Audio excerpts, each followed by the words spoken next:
Now you might think that Gebura is ill-suited to be the patron librarian of language, considering that by her own admission, she couldn't write a legible sentence.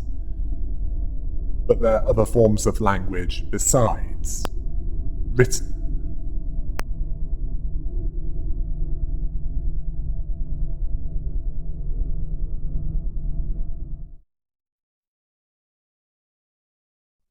After Nosferatu was defeated, Gebura met up with Roland at the floor of language.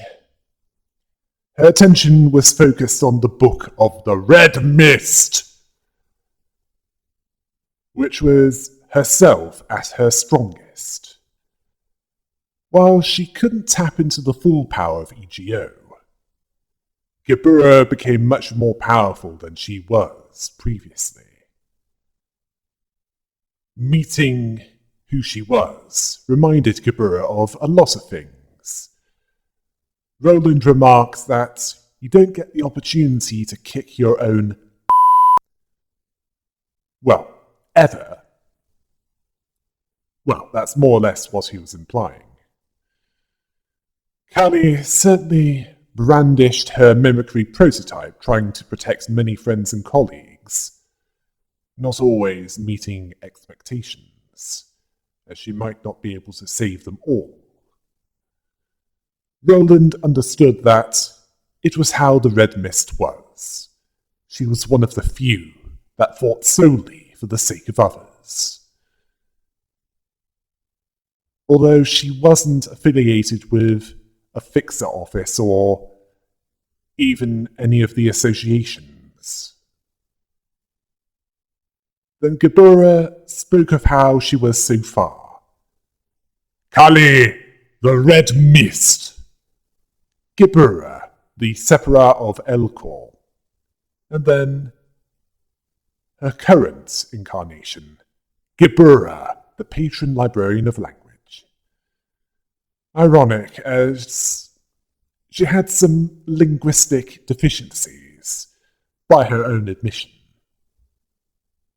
Her spirit carried over with all of these lives.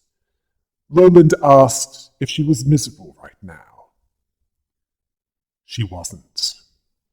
Although she found it laughable, she failed to protect everyone and ended up there as she was. But she did her best. Roland asked if she had a grudge against Angela for bringing her back and forcing her in there, much as Ian did before. Angela also stole the fruit of everything that Gebura risked her life to protect. Gebura was thinking that, actually she was still wondering that herself. She understood why Angela did what she did, so she can't blame her so harshly when thinking about what she went through. And to be honest with you, I can't really blame her either. I might not entirely approve of what she did, but I understand why she did it. In fact, it'd be something I'd consider her to be completely barking if she didn't do that under those circumstances. As for Gebura, she decided to reserve her judgment until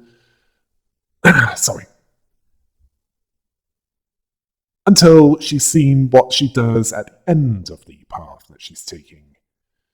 Well, she was certainly more patient than she was before, as she understood that it would accomplish nothing if she decided to show what she thought of Angela at that point, likely by inserting the mimicry prototype up her mostly human.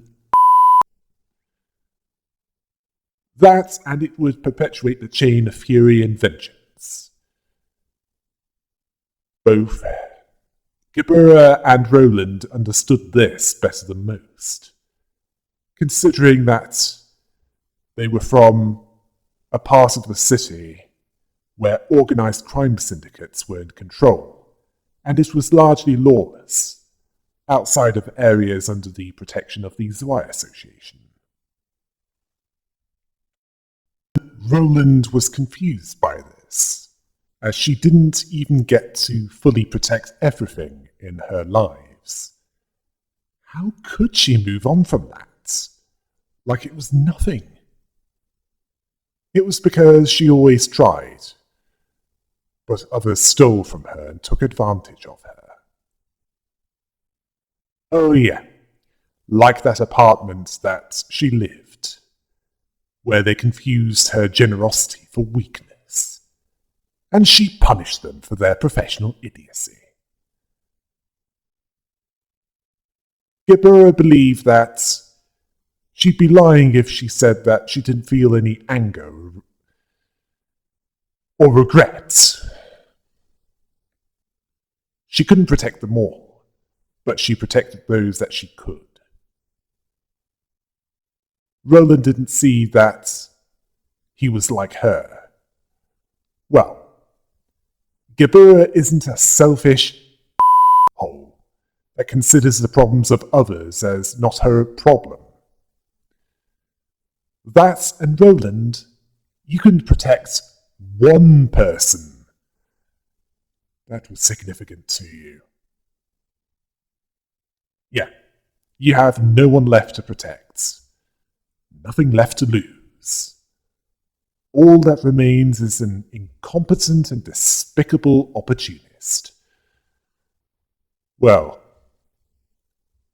he wasn't wrong. As if he wasn't that, he wouldn't have been demoted. He became a lump of obstinance before he realized it. A hollow life trying to wrap itself in a glossy package. Roland, you're being too generous.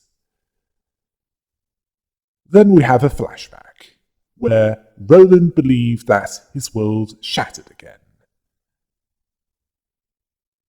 This began the days of endless looking back and retracing his steps. This resulted in a blind rampage, raising anything and everything that seemed even just a little suspicious. Part of this included tracking down a blonde man with noticeable facial hair,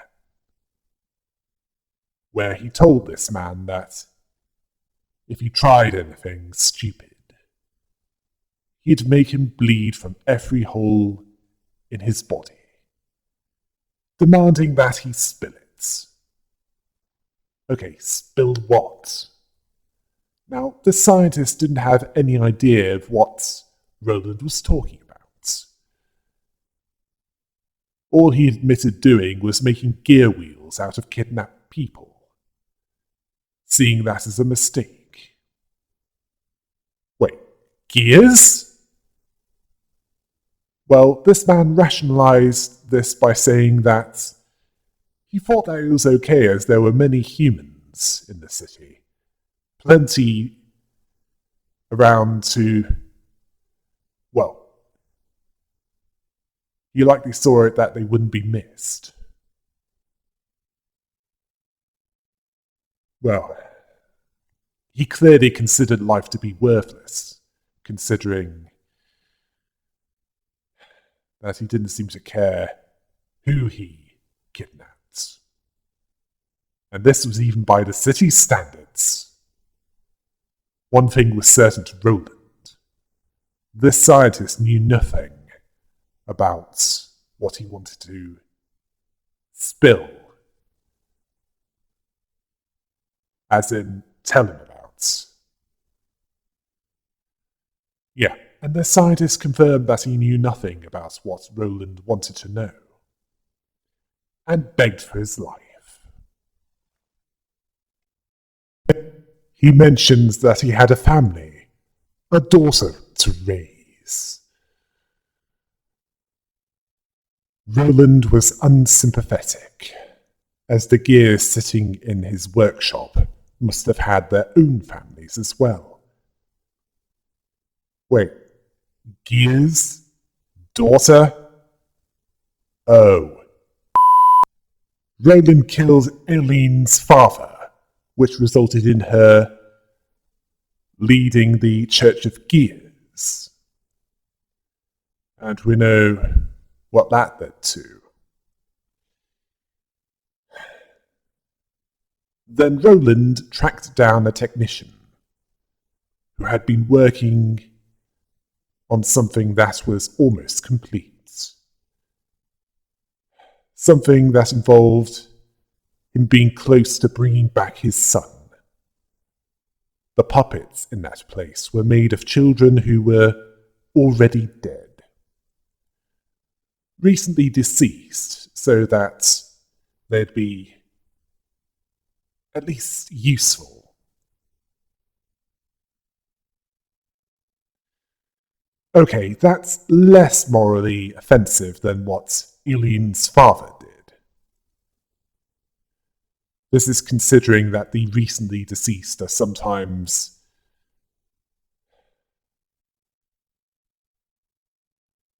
those that have their organs harvested by those that do so for, well, simple survival. Well, if the sweepers don't eat them first. Who, as Roland deduced, was ignorant of what was going on. This technician confirmed this. He had nothing to do with the incident. Wait, incident? Ah, so this is due to the pianist. This technician asked if he could just let it slide, pleading with him as his son was over there. He was calling for him. Considering that he was made of the body parts of the recently deceased, he was likely not going to be the best looking of children.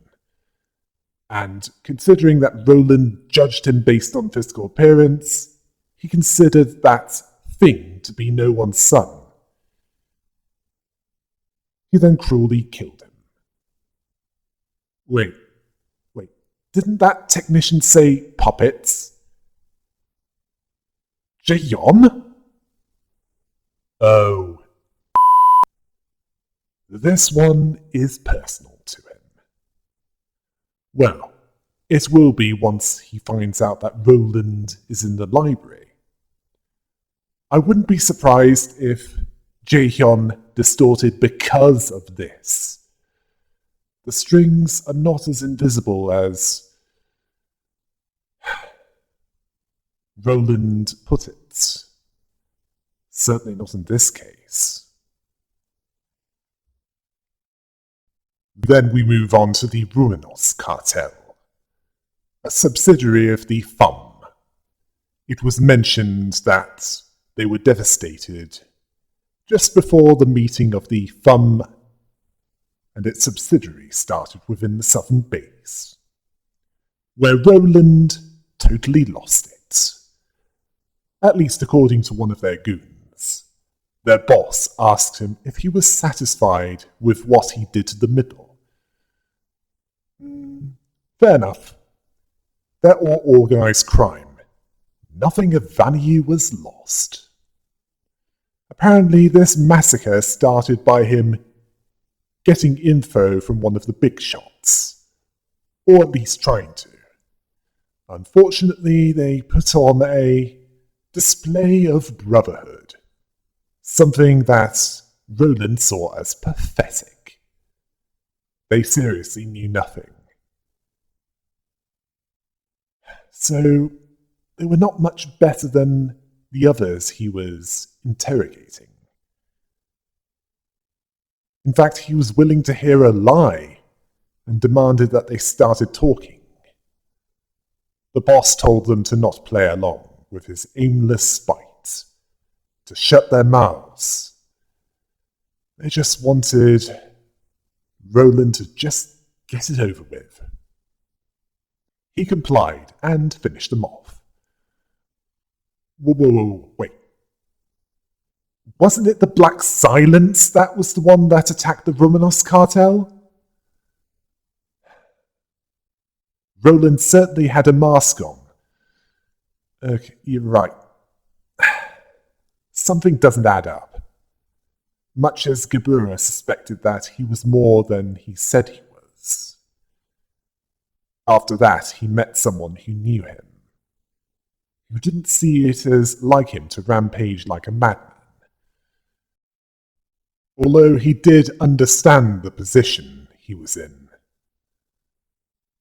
Roland warned this individual not to come any closer if he wanted to live. This individual was Astolfo. Roland threatened to cut him down if he tried to stop him.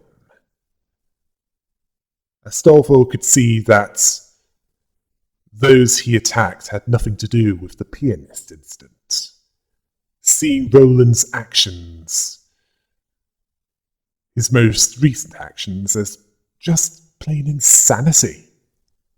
Roland could only focus on the regrets that he and his wife couldn't move into a nest. Likely seeing it all as his faults. Astolfo believed him to have killed too many. Some might have been hopeless scum. That would certainly apply to the Fingers and Eileen's father. But if he relished murdering so much, he'd completely lose himself. Roland didn't care that much, as he wasn't done, as he still had more suspects on his list. Countless people were killed by him. It was enough to form a hell of corpses. The farther he tried to go into the past, the taller the hill got. It became a mountain that blocked his sight. Yeah, I agree. Some might have been hopeless scum, but others were not. Others were innocent of what the pianist did, and of the incident that created the pianist. We know who was responsible for that, don't we? Although Roland agreed with Astolfo, as he couldn't tell what was going on anymore. He remembered what someone else said, who was also right. He could only see behind, not ahead. He even questioned if he wanted to find a lead to the past events and take vengeance. Asking if he was just looking for an outlet to unleash his fury, even if those that he unleashed it on had nothing to do with it. If it was just a simple release of frustration. What would be next if he did get his vengeance in this way? It no longer mattered. The breadth of mind to think about that was what he was lacking. He couldn't protect her. Yeah, his wife. He saw it as his fault. He also saw it as the people's fault. The city's fault. What's left of the man who failed to save what he vowed to protect. An empty husk. Back in the present, Roland found himself in the EGO of the Red Riding Hooded mercenary, telling Gebura that he didn't buy it. She's probably no different from him, that she's just pretending to be cool-headed. Honestly, Roland, it's starting to sound like the Joker when he believed that Batman was just pretending to appear sane. He cursed that city for taking everything from him. He loathes himself for letting it happen. He couldn't see that he can humbly be himself in that damned world. Gebura was understanding of Roland. The raging wrath was about to engulf him. She told him that he needed to quench that wrath and forge it into his weapon. That he'll learn to temper it soon enough. Gebura can speak from personal experience with losing control of himself. So she can subdue this lump of disappointment. But it won't be easy. Now, if you say, "What's your language?" I say, "On this floor, that's the least of your worries. Here, language of violence is used. Every slice, stab, shot, and bludgeoning is a verb, noun, adjective, and adverb. A language that Gebura, the red mist, and Roland, the wasted lump,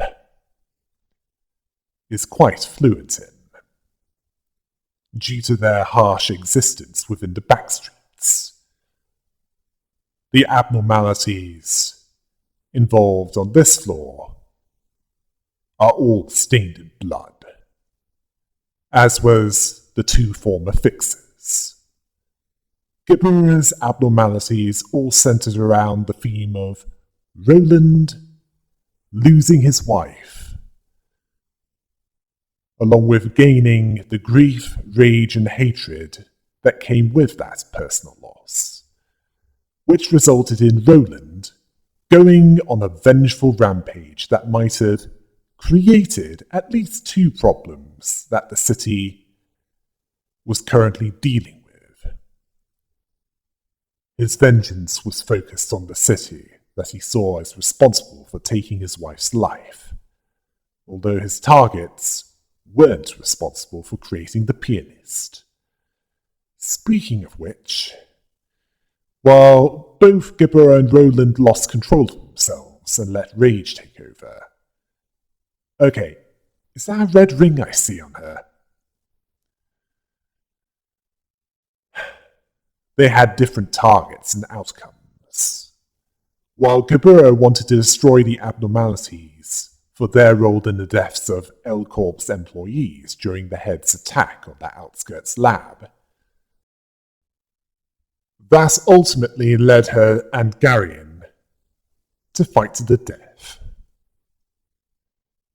This, at least, was largely focused and with a clear goal. Roland, on the other hand, had no particular direction to direct his rage, where he killed any that he even suspected of causing the distortion, and as a consequence created the pianist that killed his wife, along with all the others.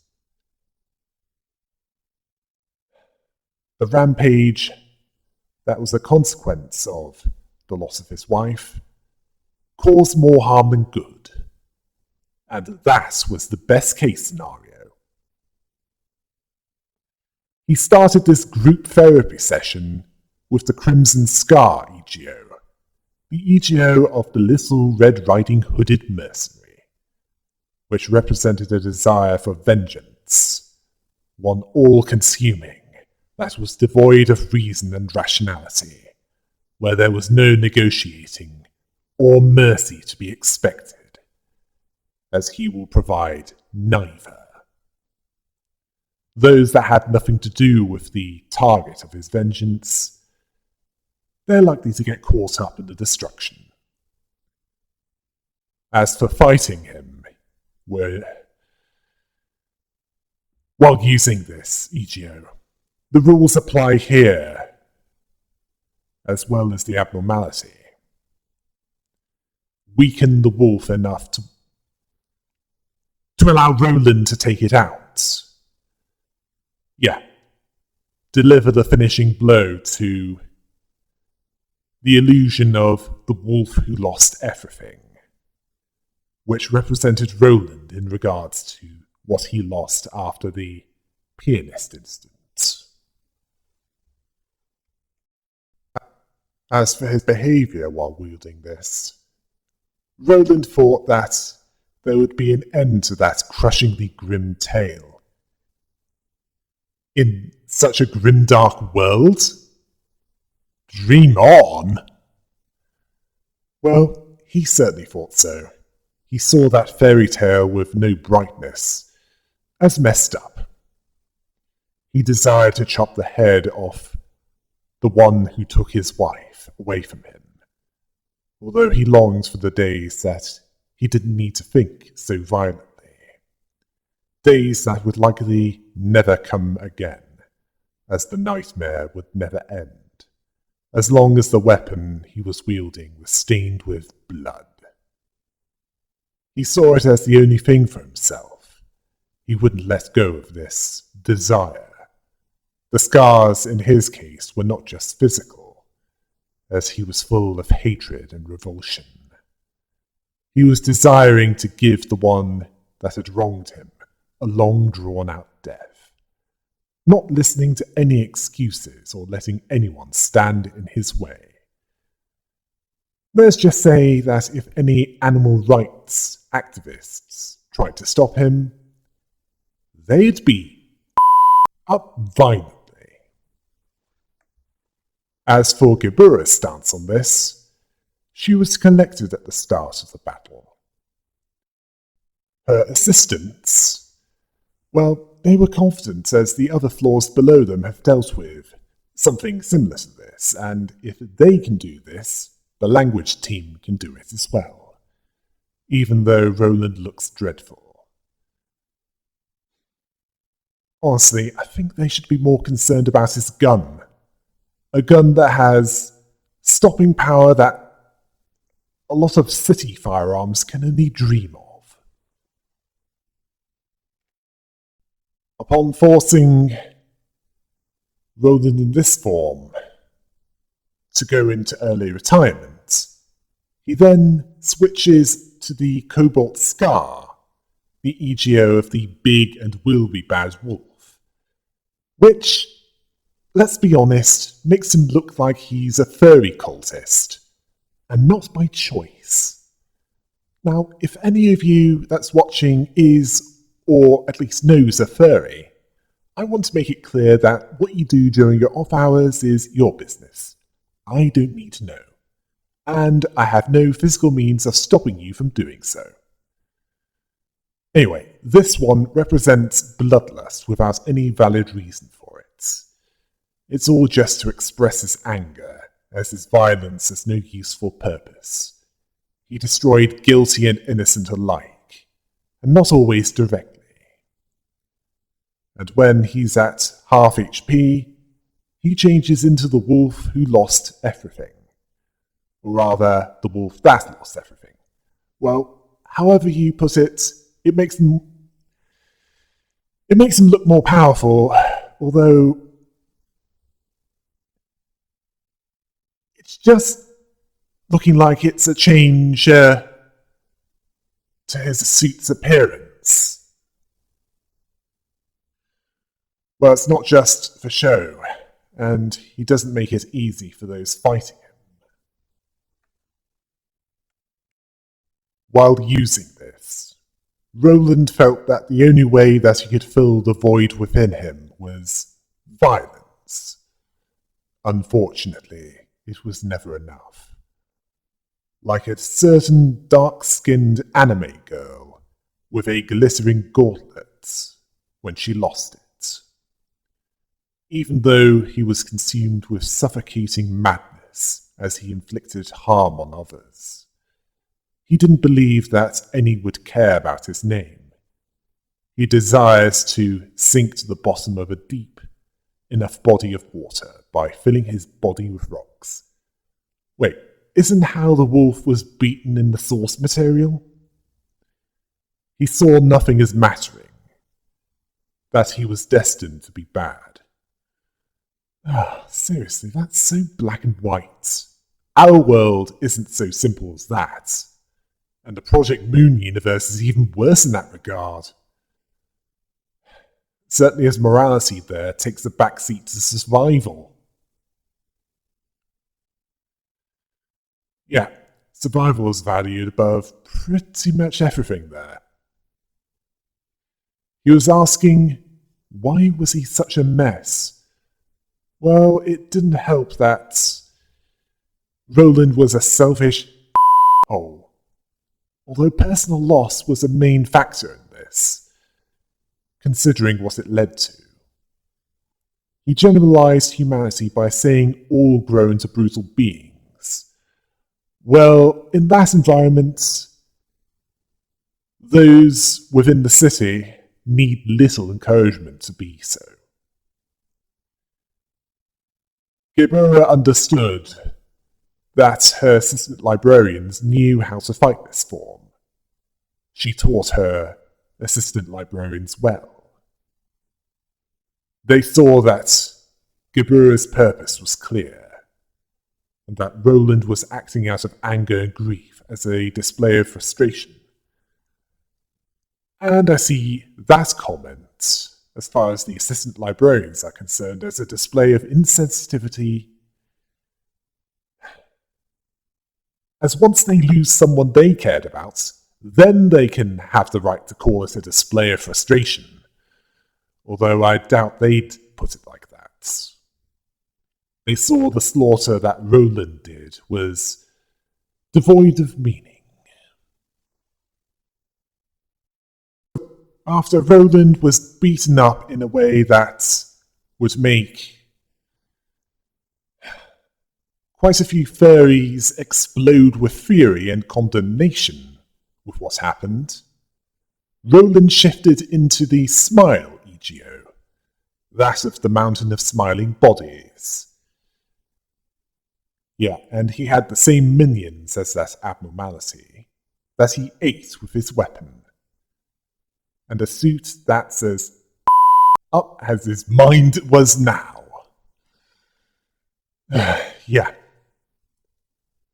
We're back to the Studio Ghibli monster. And like that, he also grows stronger as he eats more. This one represented how hollow he felt after killing. Where if there was a victory, it was a Pyrrhic one at best. As although he killed many of those in the thumb and the middle, which would not be missed by anyone, he also killed those that would create problems later. Well, ultimately it got him nowhere. As for his behavior, he didn't want to hear anything more about something from someone, likely what he was doing. He couldn't see past the pile of corpses. He only desired silence, believing that's that, as in his problems are his own, and this is this. The problems of others are theirs.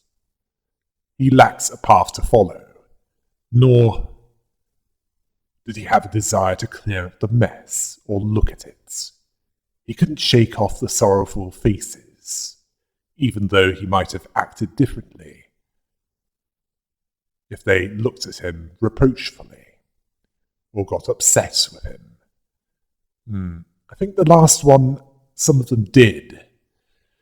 Not that it did anything good for them.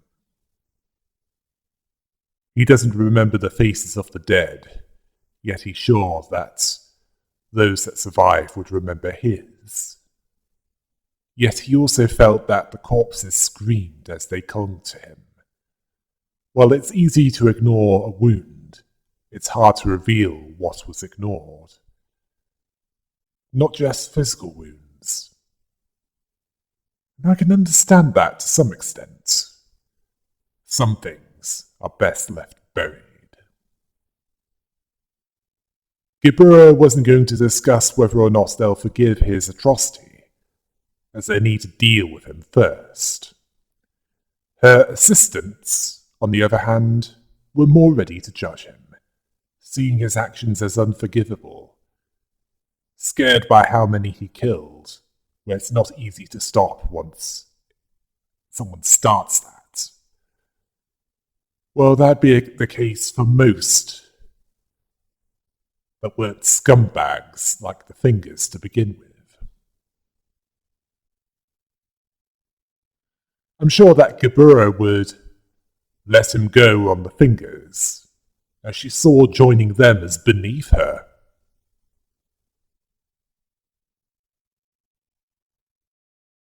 Upon the smile being removed from Roland, he shifted to the first EGO, that of Nosferatu, which turned him into the latest member of the Harvey Two-Face fan club, as half of his face was that of the demonic form of the abnormality. This one represented the pointlessness of bloodlust, in the context of the desire to spill blood simply because he can. Something that goes beyond simple vengeance, that at times that he even seems to like.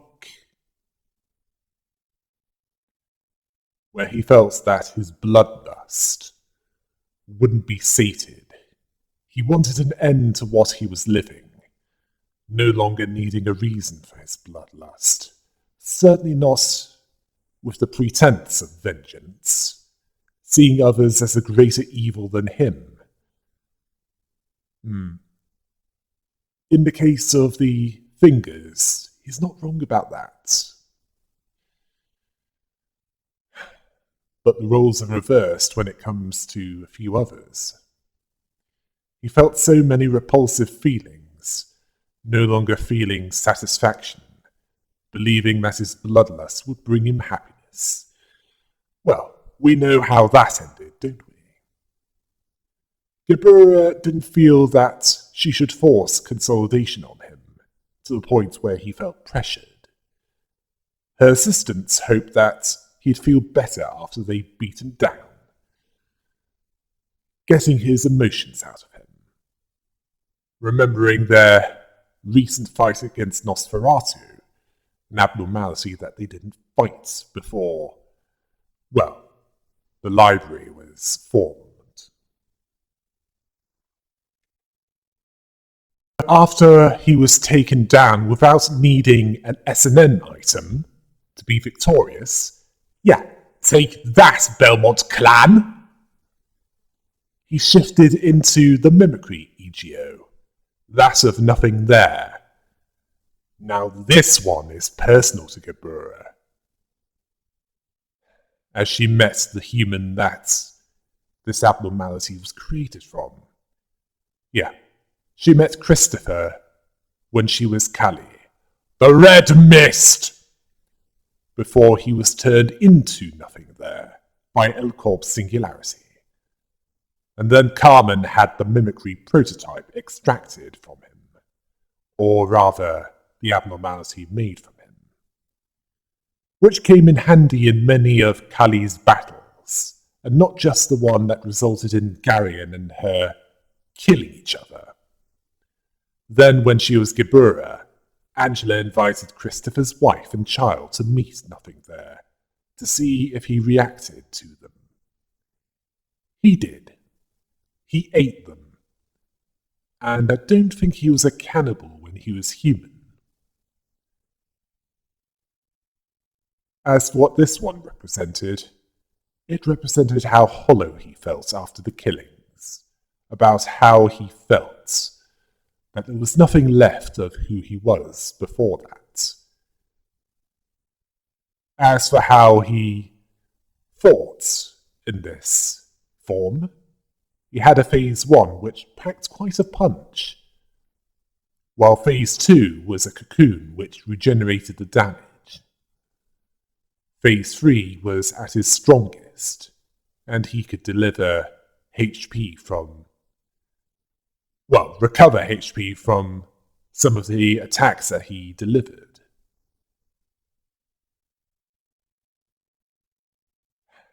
And that was in the facility. In the library, Roland behaved in much the same way as the abnormality did in the facility. And this one was a tough one. As in the facility, Nothing There needed not only the censored abnormality, not only the mountain of smiling bodies, it also needed the rabbit team in order to take it out properly. Yeah, 2 Aleph abnormalities along with the rabbit team. Just to suppress it. Kind of puts it into perspective, doesn't it? While wielding this, he didn't feel that he could protect the one who was at his side, feeling that he was a hollow husk, an empty shell, laughing at how pathetic he was as he was mocking himself. Well, it saves others from doing so. He felt that he had nothing left to lose after that, not even sure that he had a reason to even exist, even questioning if he was even human, if he was the one that desired oblivion, or even if he benefited from what he did in the end. Gebura believed that she understood Roland a little better. Her assistants, battered as they were, could see that it was almost over, even though nothing there mimicking a co-worker's voice was almost vomit-inducing. They remembered the shape that tried to pass for human. One of them even getting PTSD flashbacks. It was a hard battle, but the language team was finally able to defeat Roland.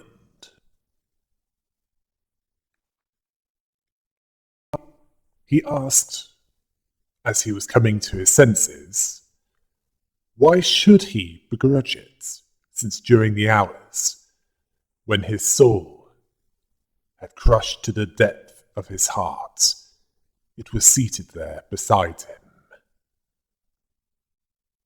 Then, as Roland was snapping out of it, Angela was asking Gebura how she found this group therapy session. Gebura compared it to how she was in Lobotomy Corporation. A blood-crazed berserker? Yeah, that sounds about right for you. Although, around that time you were a brain in a robot body. And that was just from Gebura's perspective. As far as Angela was concerned, she saw her run amok in a blind fury countless times. Within the 10,127 years, give or take. And that wasn't even close to what Roland's temper tantrum was like. Even her losing control was mild by comparison. Roland was asking both of them if this was some kind of backhanded mockery. Nah. They'd make it more obvious if that was the case, that they wanted to mock you. And besides, Gebura isn't the mocking type. Usually she's all business. Angela asked if he was feeling all right. He feels surprisingly relieved, but it still feels off and awkward. His body was fine, with no noticeable damage. Angela considered that good, telling him to get back to work once he's recovered from the aftermath. Then she disappeared. Gebura told him not to mind it too much, as we all have our humiliating moments. Or as Mejak would call it, Tuesday. Largely due to his aversion to sobriety. But in this case, it doesn't make Roland feel less awkward. Gebura understood where his anger came from. Considering that she was a brain in a robot body that went into a berserker rage armed with some of the most powerful weapons in the city, against as much as 50 employees wielding EDO of varying quality. She sees wrath as a blade with the sharpest edge. And if he isn't careful when wielding it, he might end up cutting himself before he realized it. It's important to hold that blade correctly and know where to point it. Gebura, it's a bit too late for that, as his rampage that he saw was likely what got him demoted to grade 9 in the first place. Roland certainly understood that after he lost control within the library, although he already knew where to point that weapon. I guess that he's not referring to Gebura. He then made his usual justification, which was becoming less convincing over time. That's that, and this is this. Gebura then offered him a cigarette, which caused Roland to relapse into his death stick addiction, although he claimed that it was just for today. A few things have been revealed during this one. That he was demoted due to a rampage relating to information on the pianist instance, which resulted in Aileen and Jae-hyun going down the paths that they're still following.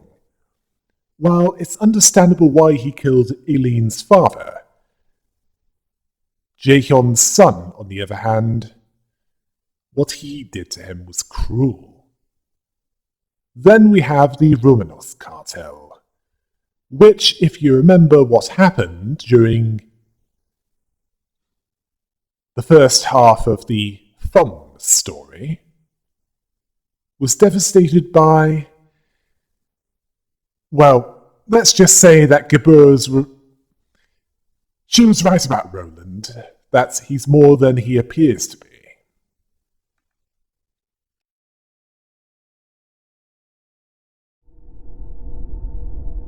Next will be a few more abnormalities, but I promise you, after that will be the top row of the star of the city. Until next time. Hail the rabbit!